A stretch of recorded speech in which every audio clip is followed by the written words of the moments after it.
Hello दोस्तों, स्वागत है आपके अपने यूट्यूब चैनल बीजे एजुकेशन में। आज का आपका टीचिंग एप्टीट्यूड का जो टॉपिक है, स्वतंत्रता के संवैधानिक प्रावधान। ठीक है, सहायक अध्यापक की हमारी प्लेलिस्ट बनी है, यदि अभी तक नहीं देखी है तो देखिएगा। चलिए आज का टॉपिक देखते हैं, शुरू करते हैं। स्वतंत्रता के संवैधानिक प्रावधान। भारतीय संवैधानिक प्रावधानों की राजनीतिक भारत को संप्रभु, धर्मनिरपेक्ष, समाजवादी, लोकतांत्रिक और गणतंत्र देश घोषित करती है। इन सभी का क्या अर्थ है, हमने प्रीवियस वीडियो में देखा है। संवैधानिक प्रावधान भारत के लोगों के लिए न्याय, समानता और स्वतंत्रता सुनिश्चित करते हैं। भारत के संविधान में 22 भाग हैं, जिसमें 395 क्या है, अनुच्छेद हैं। आज हम कुछ इंपोर्टेंट देखेंगे। स्वतंत्रता के संवैधानिक प्रावधान में भारतीय संविधान के मौलिक अधिकार निम्नलिखित है। अनुच्छेद 14, ठीक है, अनुच्छेद 14 या आर्टिकल 14 क्या कहता है, कानून के समक्ष समानता।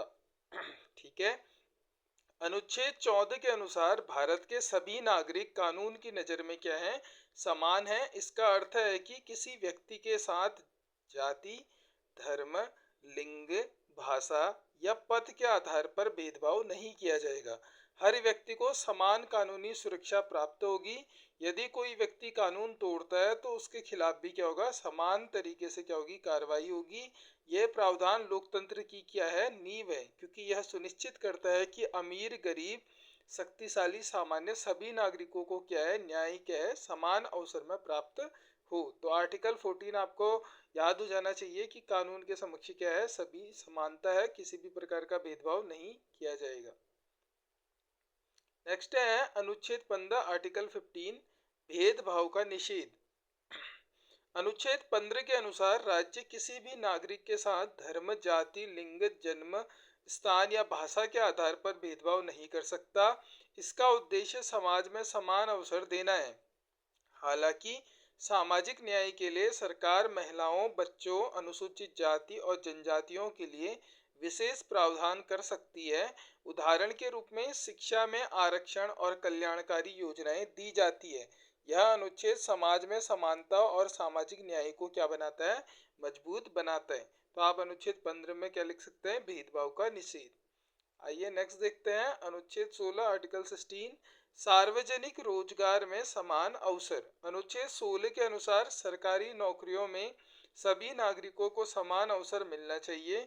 कोई भी व्यक्ति जाति, धर्म, लिंग या जन्म स्थान के कारण नौकरी से वंचित नहीं किया जा सकता। सरकार सामाजिक रूप से पिछड़े वर्गों के लिए आरक्षण की व्यवस्था कर सकती है ताकि उन्हें भी समान अवसर मिल सके। इस अनुच्छेद का उद्देश्य रोजगार में समानता और सामाजिक न्याय स्थापित करना है। ठीक है, तो आर्टिकल 16 में क्या आपका, सार्वजनिक रोजगार में समान अवसर। अनुच्छेद 17, अस्पृश्यता का अंत। ठीक है, जो अनटचेबिलिटी होती है उसी को हम अस्पृश्यता कहते हैं। अनुच्छेद 17 के तहत अस्पृश्यता को पूरी तरह समाप्त कर दिया गया है। किसी भी व्यक्ति को छुआछूत के आधार पर अपमानित करना या उसे सार्वजनिक स्थानों से दूर रखना अपराध माना जाता है। इस कानून के तहत दोषी व्यक्ति को क्या होगी, सजा दी जा सकती है। यह अनुच्छेद भारतीय समाज में समानता और सम्मान की भावना को बढ़ाने के लिए बनाया गया है। इसका मुख्य उद्देश्य क्या होगा, जाति आधारित जो भेदभाव है उसे खत्म करना। नेक्स्ट है अनुच्छेद 18, उपाधियों का उन्मूलन।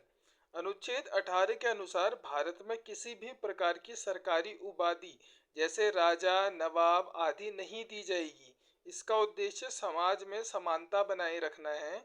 हालांकि शिक्षा और सम्मान के लिए दिए जाने वाले पुरस्कार जैसे भारत रत्न, पद्म पुरस्कार जैसे पद्मश्री और पद्म विभूषण आदि स्वीकार किए जा सकते हैं, लेकिन उनका उपयोग नाम के साथ उपाधि की तरह नहीं किया जा सकता। इससे लोकतंत्र में समानता की भावना बनी रहती है। ठीक है, तो ऐसे नहीं बोलेंगे भारत रत्न सचिन तेंदुलकर, ऐसा नहीं बोलेंगे। आप सिर्फ वो ग्रहण कर सकते हैं, लेकिन नाम आपका जो है वही होगा। अनुच्छेद 19, स्वतंत्रता का अधिकार। अनुच्छेद 19 नागरिकों को 6 प्रकार की स्वतंत्रताएं देता है।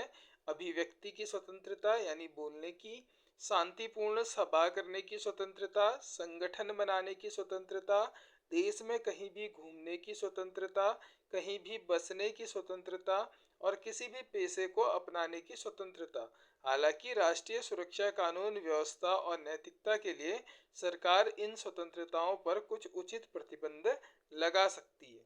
ठीक है। अनुच्छेद 20 अपराधों के संबंध में संरक्षण। अनुच्छेद 20 नागरिकों को अपराधों के मामले में कुछ महत्वपूर्ण सुरक्षा प्रदान करता है। किसी व्यक्ति को उस अपराध के लिए दंडित नहीं किया जा सकता जो अपराध उस समय कानून में मौजूद ही नहीं था।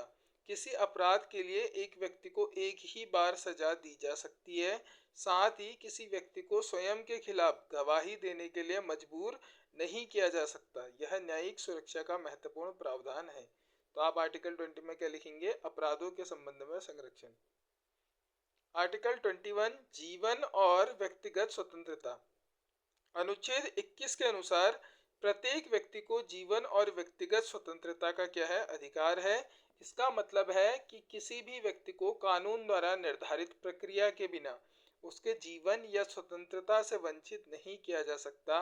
इसमें सम्मान पूर्वक जीवन जीने का अधिकार, शिक्षा, स्वास्थ्य और स्वच्छ वातावरण जैसे अधिकार भी शामिल माने जाते हैं। यह भारतीय संविधान का सबसे महत्वपूर्ण और व्यापक अधिकार है।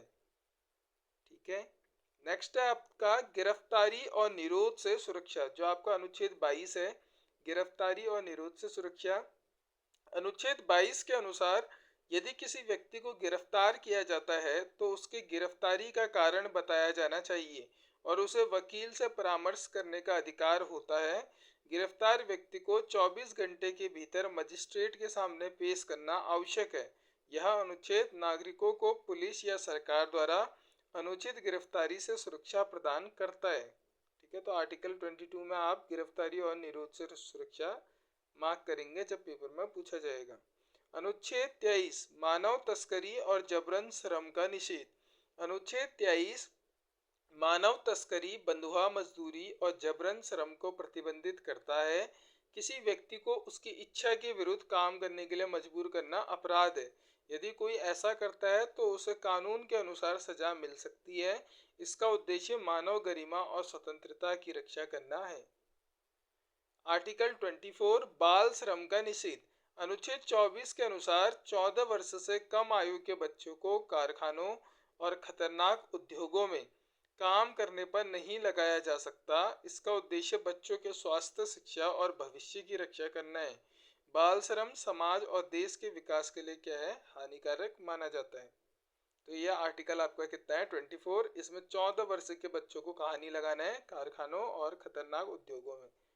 ठीक है। अनुच्छेद 25 धर्म की स्वतंत्रता। अनुच्छेद 25 के अनुसार प्रत्येक व्यक्ति को अपने धर्म को मानने, उसका पालन करने और प्रचार करने की स्वतंत्रता है। हालांकि यह स्वतंत्रता सार्वजनिक व्यवस्था, स्वास्थ्य और नैतिकता के अधीन होती है। इसका उद्देश्य भारत में धार्मिक सहिष्णुता और विविधता को क्या है? बनाए रखना है। अनुच्छेद 26 धार्मिक संस्थाओं का अधिकार। अनुच्छेद 26 धार्मिक समुदायों को अपने धार्मिक संस्थान स्थापित करने और उनका प्रबंधन करने का अधिकार देता है। वे अपनी धार्मिक संपत्ति का संचालन कर सकते हैं और धार्मिक कार्यों को स्वतंत्र रूप से संचालित कर सकते हैं। आर्टिकल 27 धार्मिक कर से स्वतंत्रता। अनुच्छेद 27 के अनुसार किसी भी नागरिक को ऐसे कर देने के लिए बाध्य नहीं किया जा सकता जिसका उपयोग किसी विशेष धर्म के प्रचार के लिए किया जाए। इसका उद्देश्य राज्य को धर्मनिरपेक्ष बनाए रखना है। ठीक है। तो आर्टिकल 27 में क्या, 27 में क्या आपका? धार्मिक कर से स्वतंत्रता। अनुच्छेद 28 धार्मिक शिक्षा से स्वतंत्रता। अनुच्छेद 28 के अनुसार सरकारी शिक्षा संस्थाओं में धार्मिक शिक्षा नहीं दी जा सकती।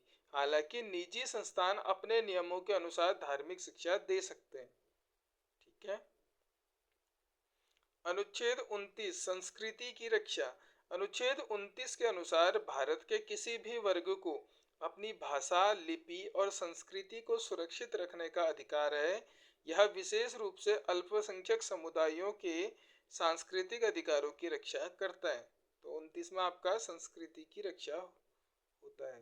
अनुच्छेद 30 अल्पसंख्यक शिक्षा अधिकार। अनुच्छेद 30 के अनुसार धार्मिक और भाषाई अल्पसंख्यकों को अपने शैक्षणिक संस्थान स्थापित करने और उनका संचालन करने का अधिकार है।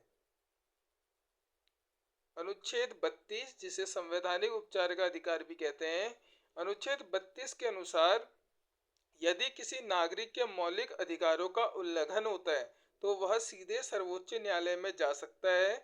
सर्वोच्च न्यायालय रीट जारी करके नागरिक के अधिकारों की रक्षा करता है। डॉक्टर भीमराव अंबेडकर ने इसे संविधान की आत्मा कहा। तो ये प्रश्न बनता है कि भीमराव अंबेडकर ने किस अनुच्छेद को संविधान की आत्मा कहा। तो यह अनुच्छेद था आपका आर्टिकल 32। ठीक है, तो आज हमने यहाँ पे स्वतंत्रता के संवैधानिक प्रावधान देखे। अगर चैनल में पहली बार आए हैं तो बीजे एजुकेशन के चैनल को सब्सक्राइब करें। वीडियो इन्फॉर्मेटिव रहता है तो ज़्यादा से ज़्यादा शेयर करें। मिलते हैं नेक्स्ट वीडियो में, तब तक के लिए अपना ध्यान रखें।